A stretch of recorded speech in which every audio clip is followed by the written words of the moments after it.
Goeiemôre gemeente en baie welkom by ons erediens vanoggend, so in die middel van die maand van April. Dit voel behoorlik of die tyd verbyvlieg en vanoggend ervaar jy dalk soos die disippels in Johannes 16 dat die tyd eintlik uitgekoop moet word en dat hulle tyd saam met Jesus vir hulle kosbaar is, omdat hy hulle waarsku en sê hy is op pad na die Vader toe. So waar ook al jy vanoggend is, mag jy hierdie tyd uitkoop, ook om die Here se teenwoordigheid te ervaar, ook om te beleef dat hy jou vashou en dat jy veilig in sy teenwoordigheid is. Kom ons raak vir 'n oomblik rustig en vra vir die Here om hier by ons te wees. Here God, ons weet dat U almagtig is. Ons weet dat U ons in U hand vashou.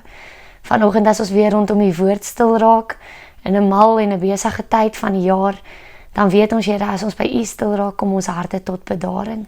Mag U deur die Heilige Gees ons vandag lei om U woord te hoor. Mag U self dit vir ons kom oopbreek. Ons is lief vir U, Here. Amen. Ons fotum kom vanoggend uit 2 Korintiërs 4 vers 16 tot 18 uit. Lewe deur die geloof. Om hierdie rede word ons nie moedeloos nie. Al is ons uiterlik besig om te vergaan, innerlik word ons van dag tot dag vernuwe. Ons swaar kry in hierdie lewe is maar gering en gaan verby, maar dit loop vir ons uit op 'n heerlikheid wat alles verreweg oortref en wat ewig bly. Ons oog is nie op die sigbare dinge gerig nie, maar op die onsigbare, want die sigbare dinge is tydelik, maar die onsigbare ewig. Ek groet julle vanoggend as mense van die opstanding en mense van die ewigheid. Amen. Kom ons sing 'n lied saam om te getuig van die Vader wat vir ons sorg.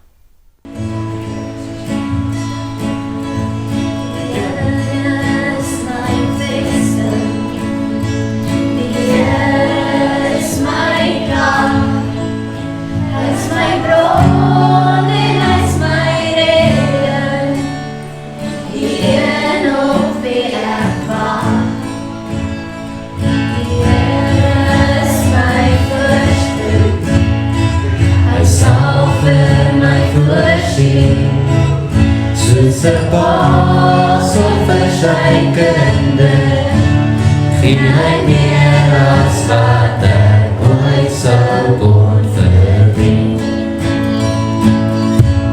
Ek prys die Here, o my siel, ek prys die Here, want hy is goed. Ek prys die Here, als wat lewe, prys die Here. Ek prys die Here, o my siel, prys die Here, want hy is goed. Prys die Here, als wat lewe, prys die Here. Die Here is my vesting, die Here is my krag, hy is my bron en hy is my rede, die een op wie ek wag. Die Here is my voorspoed, hy sal vir my voorsien, soos 'n pas op vir sy kinde, gee hy meer as wat ek ooit sou kon verdien. Prys die Here, o my siel, prys die Here, want hy is goed. Prys die Here, als wat lewe, prys die Here. Prys die Here, o my siel,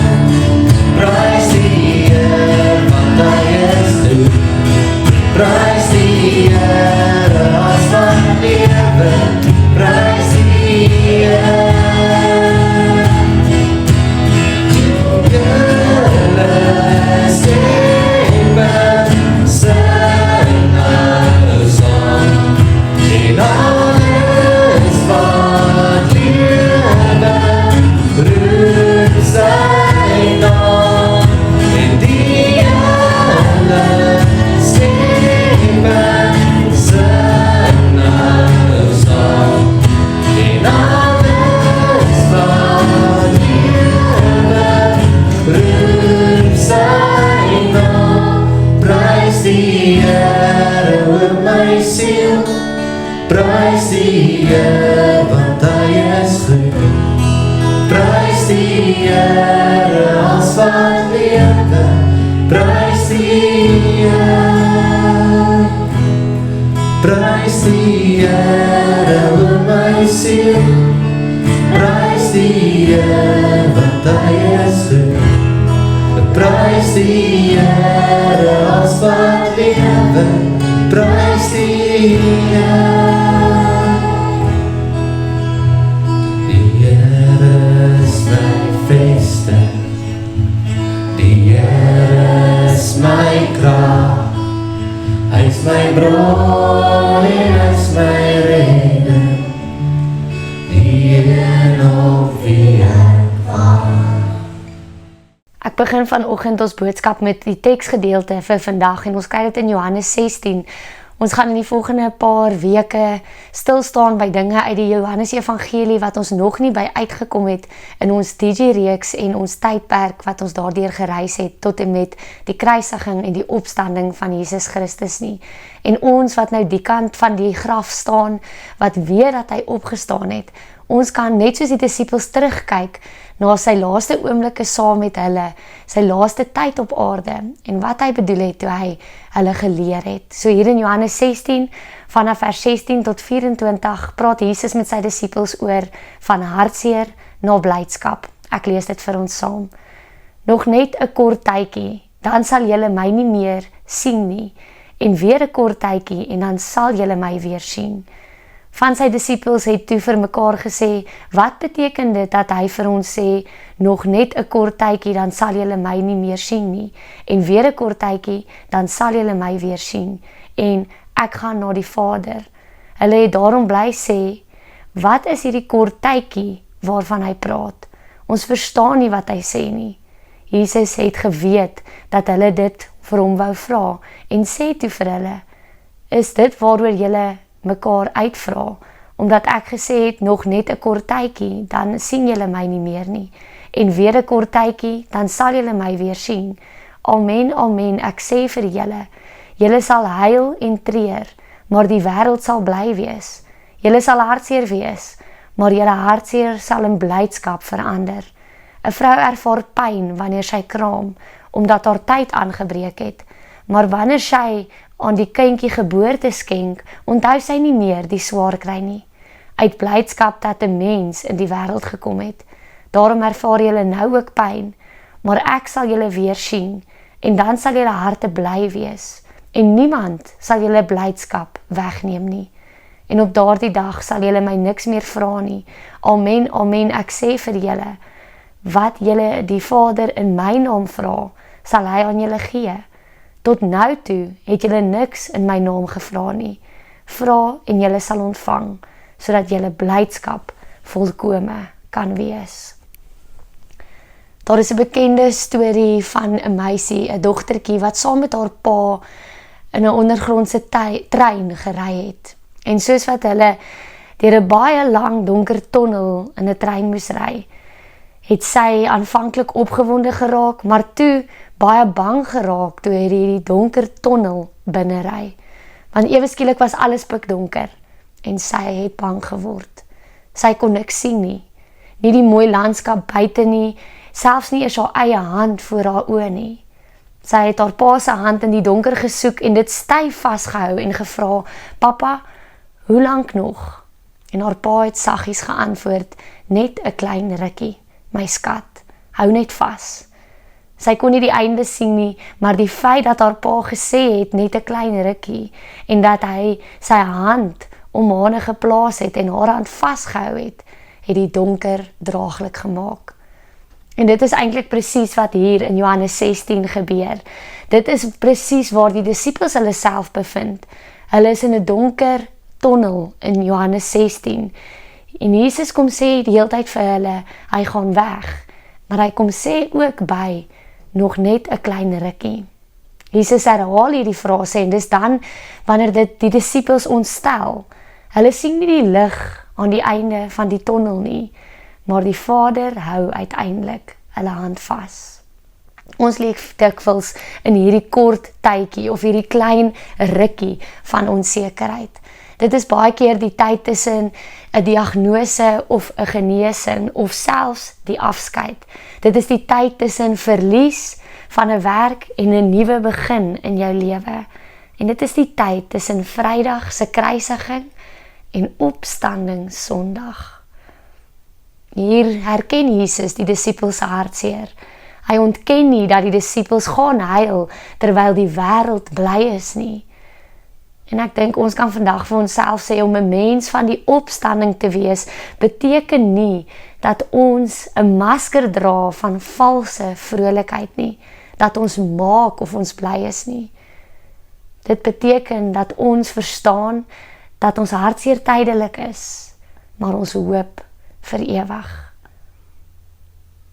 Jesus gebruik die kragtige beeld van 'n vrou wat in kraam is in vers 21. En hierdie beeld help ook vir my en jou. Dit help ons om eintlik ons hartseer te verstaan. Dit sit selfs ons hele tydperk van lyding hier op aarde, wat ons soveel keer oor en oor deurgaan in perspektief. In die Bybel is hartseer vir die gelowige nie verlore tyd nie, of sinnelose lyding nie. Dit is geboortepyne. 'n Vrou in kraam ly nie omdat sy sterf nie, maar omdat daar nuwe lewe op pad is. Jesus sê nie die hartseer word vervang deur blydskap nie. Hy sê die hartseer self verander in blydskap. En die einste ding wat jou laat huil het, word die bron van jou getuienis, van jou geloof in die Here Jesus Christus.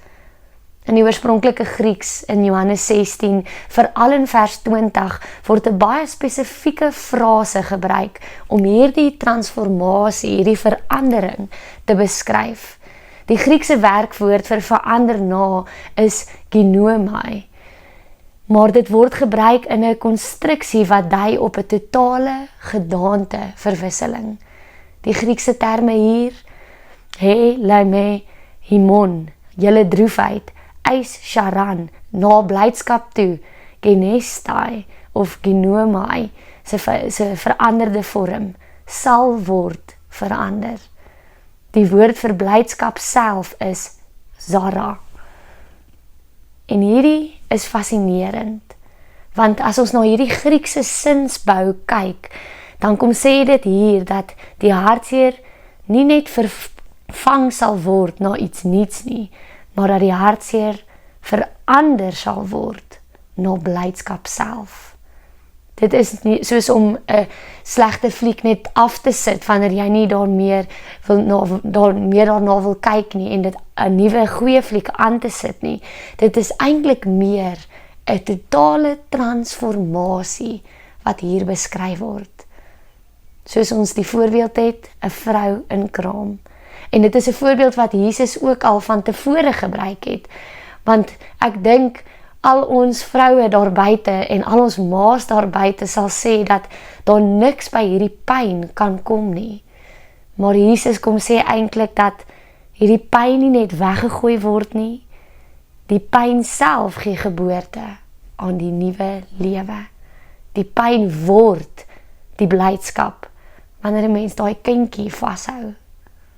Waarom dit belangrik is in vers 23 en 24, wat Jesus praat oor ons blydskap wat volkome sal wees of moet wees, dan gebruik hy die Grieks se woord wat beteken volkome, propvol gemaak, tot die rand toe gevul, sodat niks meer by kan kom nie.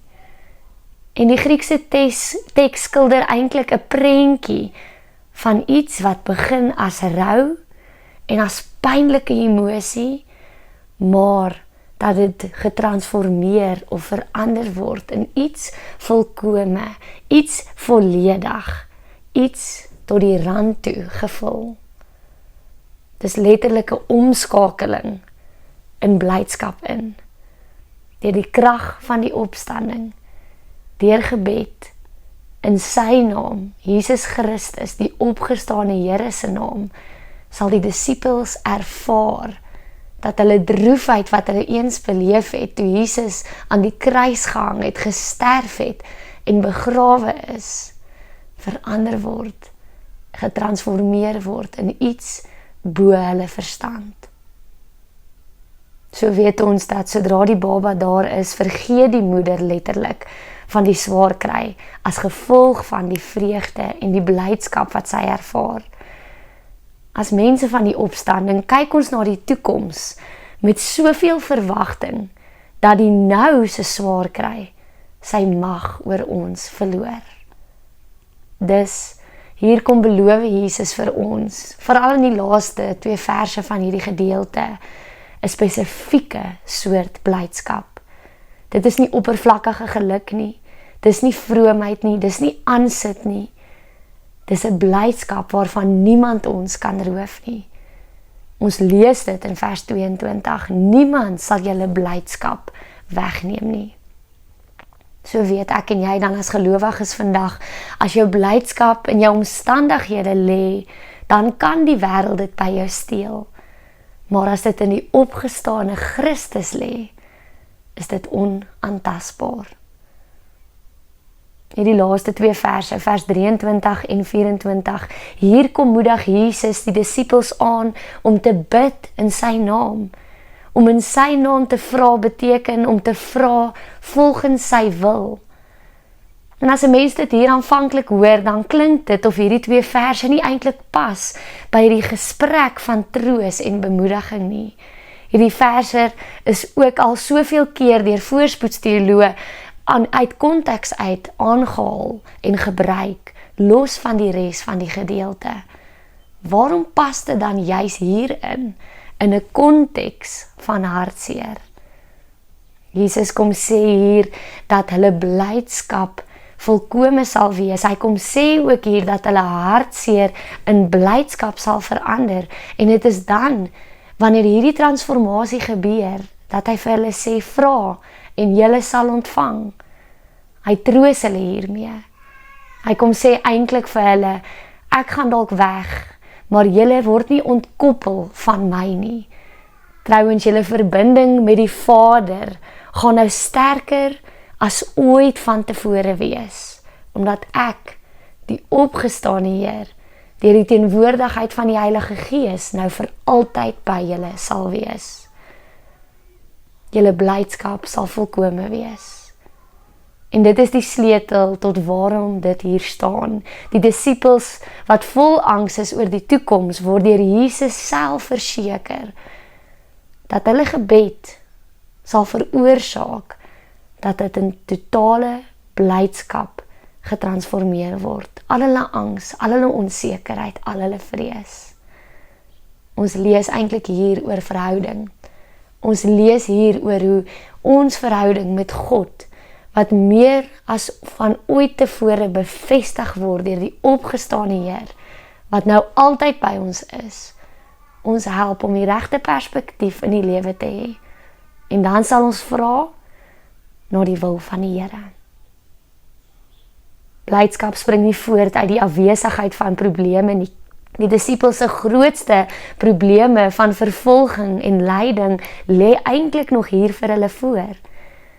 Maar hulle blydskap kom uit die wete dat in hulle intieme verhouding met God die Vader staan hulle in 'n situasie waar hulle gehoor word, nog meer as ooit. En niks, maar niks sal dit verander nie. Daarom sal hulle blydskap volkome wees. Hoe leef ek en jy dan hierdie gedeelte uit met die opskrif van hartseer na blydskap? Hoe lyk 'n mens se lewe wat opstandingsbloed in hulle are het? Ons leef van hartseer na blydskap. Ons kan huil en ons gaan huil. Ons moet dit verwag, maar nie sonder hoop nie. Ons rou oor verlies, maar ons rou nie soos mense wat geen hoop het nie. Ons weet die graf is leeg. Paulus spreek hierdie ook aan in 1 Tessalonisense 4 vers 13 waar hy sê, dan sal julle ook nie treur nie soos ander mense wat geen hoop het nie. Met ander woorde, hou vas aan die lewende hoop self, hou vas aan Jesus Christus in oomblikke van pyn en lyding en hartseer. En jy sal sien hoe hy jou die regte perspektief kom gee, en jou blydskap in hoop in verander. Jou hartseer in blydskap en in hoop in verander. Nog kan ons leef in die nou reeds. Ons wag nie net vir die hemel om dan eers bly te wees nie. Omdat Jesus leef, kan ons vandag al vrede hê te midde van ons storms.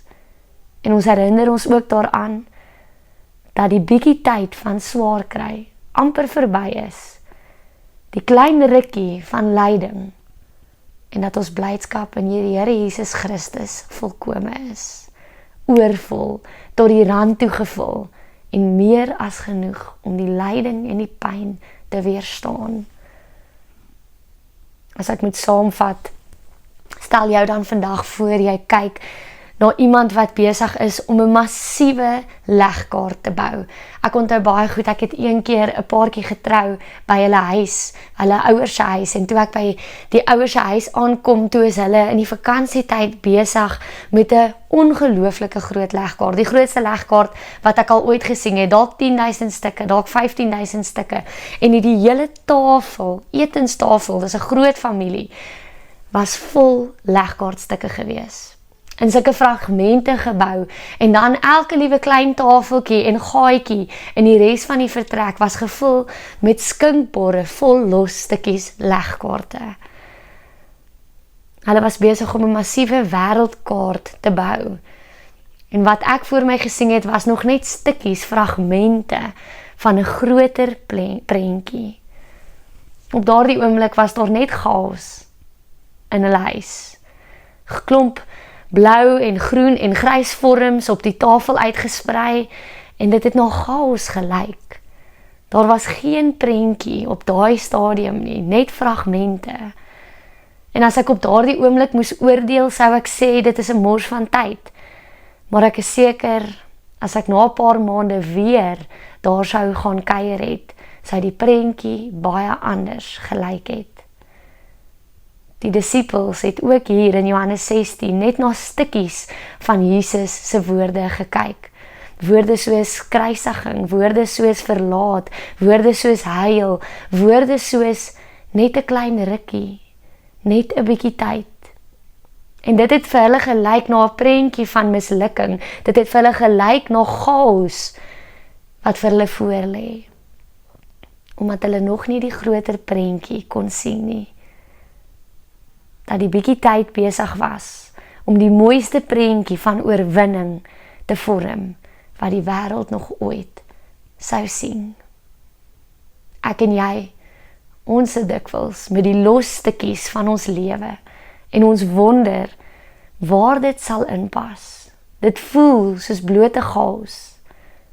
Maar Jesus kom en gee in Johannes 16 vir ons die boks met die prentjie op, sodat ons kan sien waarheen dit alles gaan. Die bekende slagspreuk in Engels, waaroor 'n bekende liedjie ook gesing word, "It's always darkest before the dawn." Die nag is op sy donkerste, net voor die dag breek. As jy jouself vandag in die klein rukkie van hartseer bevind, onthou Jesus se belofte in vers 22. Daarom ervaar julle nou ook pyn, maar ek sal julle weer sien, en dan sal julle harte bly wees, en niemand sal julle blydskap wegneem nie. Vers 24, julle blydskap sal volkome wees. Kom ek en jy onthou, so naby aan Opstanding Sondag wat ons gevier het, die opstanding is nie net 'n historiese gebeurtenis nie. Dit word die vorm van die ritme van ons lewens. Van hartseer na blydskap, van dood na lewe. Kom ons gaan lewe as mense van die opstanding. Amen. Here God, dankie dat ons vandag kan stil word in die woord, en Here net kan besef dat U ons al begin troos het nog voor dat ons die groot prentjie kon sien. Here, U het dit vir die disippels gedoen hier in Johannes 16 en U wil dit vir elkeen van ons vandag doen deur die woord.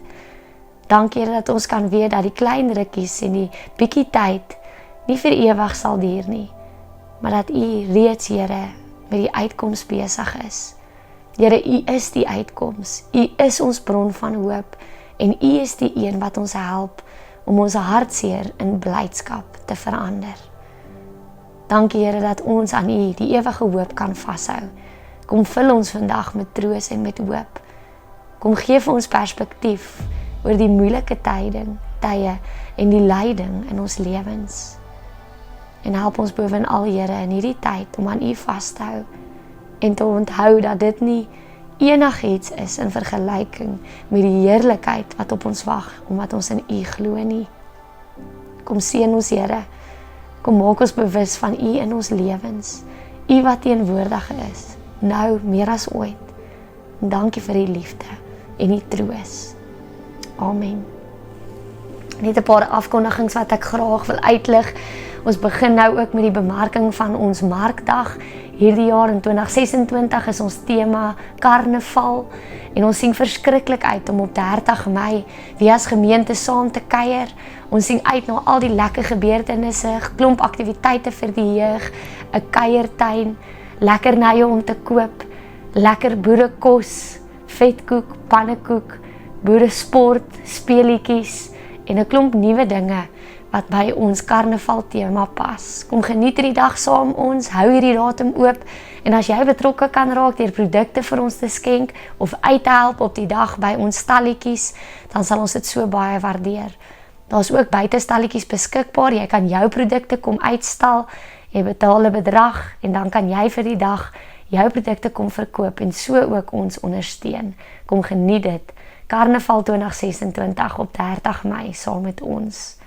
En dan is dit ook vir my vandag hartseer om te noem dat Mike Otto, 'n gemeentelid, oorlede is. Hy was in 'n groot karongeluk en hy het nie daarna herstel nie. Ons dra sy familie aan die Here op, sy vriende. Mag die Here vir julle ook in hierdie tyd spesifiek troos bring. Ons dink ook aan die res van ons Dorcaslys. Ons vra die Here om by julle te wees en julle styf vas te hou in sy hand in hierdie tyd. En dan uiteindelik sing ons 'n lied vandag saam, 'n lied wat getuig van die vreugde en die blydskap, die halleluja in ons hart wat ons in die Here kan vind.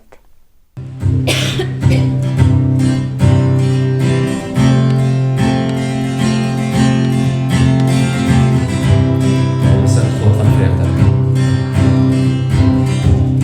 God van vreugde, God van vrede, God van lewe bovenal. God oor my, God van gister, God van vandag, God oor die ewigheid bovenal. God oor my,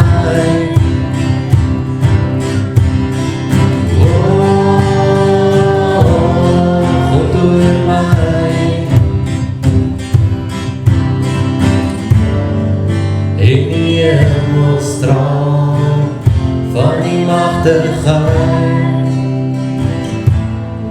in my lewe spreek van die waarheid.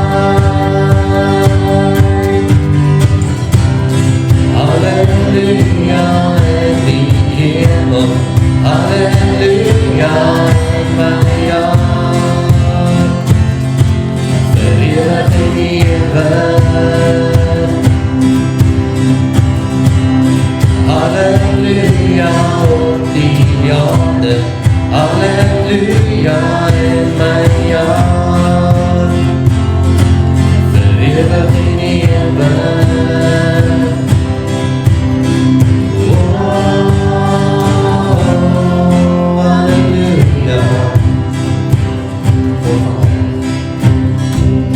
God van almag, God van krag, God oor die nasies bovenal. God oor my,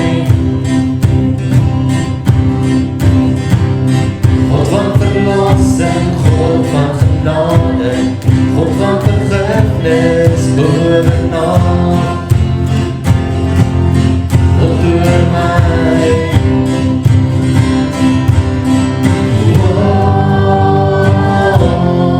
God in my. Oh, God in my.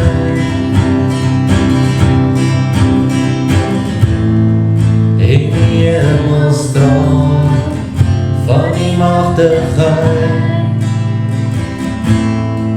ek my lewe spreek van die waarheid. Halleluja in die hemel, halleluja in my hart, vir ewig en ewig.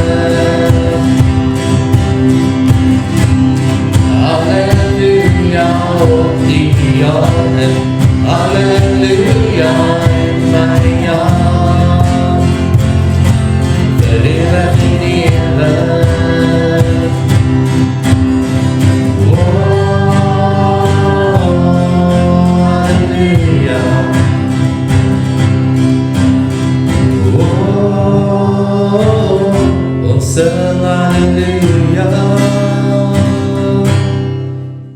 Ontvang dan ook vandag die seën van die Here. Mag die God van hoop julle vervul met alle blydskap en vrede deur julle geloof, sodat julle hoop oorvloedig kan word deur die krag van die Heilige Gees. Mag julle vandag wandel met die wete dat die Vader self julle liefhet en dat julle die vrymoedigheid kan hê om alles in die naam van Jesus te vra, omdat julle blydskap in hom volkome sal wees. Gaan lewe as mense van die opstanding. Amen.